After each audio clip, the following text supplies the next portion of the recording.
পিনাকির পরামর্শেই এপ্রিলে নির্বাচন দিলেন প্রধান উপদেষ্টা ডক্টর মোহাম্মদ ইউনূস। সব গোমর ফাঁস করে দিলেন কোরিয়া প্রবাসী নাঈম ভাই। সালামু আলাইকুম, ঈদ মোবারক। কাছে দূরে দেশে বিদেশে যে যেখান থেকে আজকের এই পবিত্র ঈদ উল আজহা উদযাপন করছেন সবাইকে জানাই শুভেচ্ছা, অভিনন্দন, ঈদের ভালোবাসা রইল।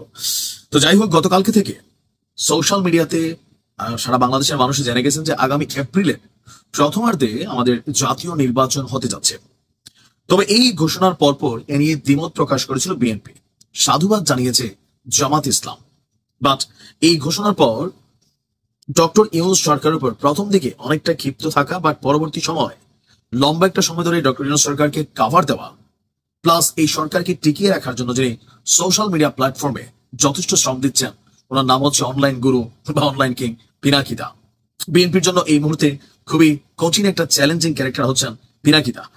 তো কেউ কেউ বলছেন যে পিনাকির পরামর্শে এবং জামাতের পরামর্শে আগামী এপ্রিলে নির্বাচনের এই সময়টা নির্ধারণ করেছেন ডক্টর ইউনূস সরকার।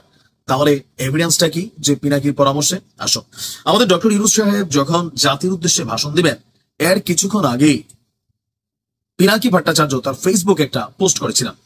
সেখানে তিনি লিখেছেন যে আজ জাতির উদ্দেশ্যে বক্তব্য রাখবেন মাননীয় প্রধান উপদেষ্টা।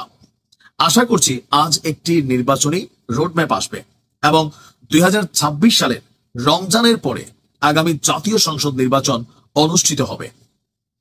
আমি এখানে লাইন টু লাইন ধরছি, দেখেন যে কালকে যে গতকাল যে নির্বাচনের রোডম্যাপ আসবে এটা কেউ মাথায় ভাবেও নাই। ভাবছে যে ডক্টর মোহাম্মদ ইউনূস ঈদের উপলক্ষে জাতির উদ্দেশ্যে ভাষণ দিবেন, রাষ্ট্রপ্রধান হিসেবে এটা সবাই করেন, বাট নির্বাচনের রোডম্যাপ আসবে এভাবে এটা কেউ ভাবে নাই। ইভেন আপনি টাইম ফ্রেমটা দেখেন যে 2026 সালের রমজানের পরে আমাদের 2025-এর রমজান শেষ হয়েছে, ঈদ আমরা যদি ধরি মার্চের 1 বা এপ্রিলের দিকে সম্ভবত, সরি আমাদের ভুল না হয়, মার্চে মনে নাকি মার্চ হলো, মার্চ এপ্রিল মে জুন, এপ্রিলে হয়েছে। আচ্ছা, তো ঠিক তিনি বললেন যে রমজানের পরেই আগামী জাতীয় সংসদ নির্বাচন অনুষ্ঠিত হবে। তার মানে তিনি ঠিক টাইম ফ্রেমটা মাসের নাম না নিলেও ইশারা ইঙ্গিতে এপ্রিলকে মেনশন করেছেন। ডক্টর মোহাম্মদ ইউনূসের ঘোষণার আগেই কিভাবে এপ্রিলের নির্বাচনের কথা জেনে গেলেন পিনাকি ভট্টাচার্য? তাহলে নাঈম ভাইয়ের সন্দেহই কি সঠিক? পিনাকির পরামর্শেই চলছে ডক্টর মোহাম্মদ ইউনূস। তারপর তিনি বলছেন যে জাতির ক্রান্তিলগ্নে বাংলাদেশের স্বাধীনতা সার্বভৌমত্ব রক্ষায় প্রফেসর ইউনূসের পাশে থাকো। এর কিছুক্ষণ পরই আমাদের প্রধান উপদেষ্টা তিনি জাতির উদ্দেশ্যে ভাষণ দিয়েছেন এবং সেখানে ঠিক এপ্রিলের প্রথমের দিকে একটা টাইম ফ্রেম দিয়েছেন। অপরদিকে গেল কয়েকদিন আগে ডক্টর মোহাম্মদ ইউনূস প্রায় 28টি দলের সাথে বৈঠক করেছিলেন। ওই সময় প্রায় 25টি দল তারা ডিসেম্বরের আগেই নির্বাচন চেয়েছিল, তবে জামাত চেয়েছিল যেন এপ্রিলের দিকে নির্বাচন হয়।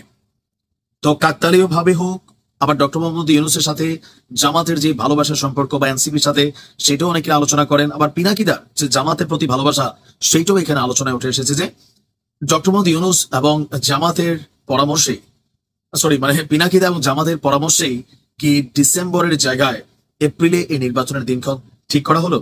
তবে পিনাকিদা বেশ কিছু যুক্তি দেখিয়েছেন যে কেন এপ্রিলের দিকে আপনার নির্বাচনটা হওয়া জরুরি। এর আগে বেশ কিছু গুরুত্বপূর্ণ যুক্তি নিশ্চয়ই কাজ করছে সরকারের মধ্যে, যে বিচার এবং সংস্কার সম্পন্নের জন্য সময় প্রয়োজন, যেটা আপনার সার্জিস বলছিল।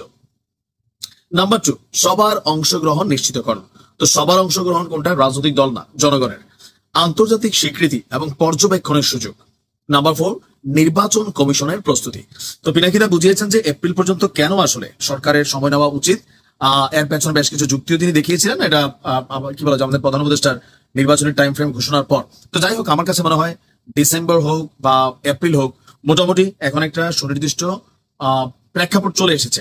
এবার উচিত দলগুলো নিজেদের নির্বাচনকে সামনে রেখে জনগণকে খুশি করার জন্য যে প্রতিযোগিতা বা ম্যানুফেস্ট, নির্বাচনী ম্যানুফেস্ট, সেগুলো খুব প্রচার করা, আর আপাতত দেশকে স্থিতিশীল রাখা, শান্তি রাখা।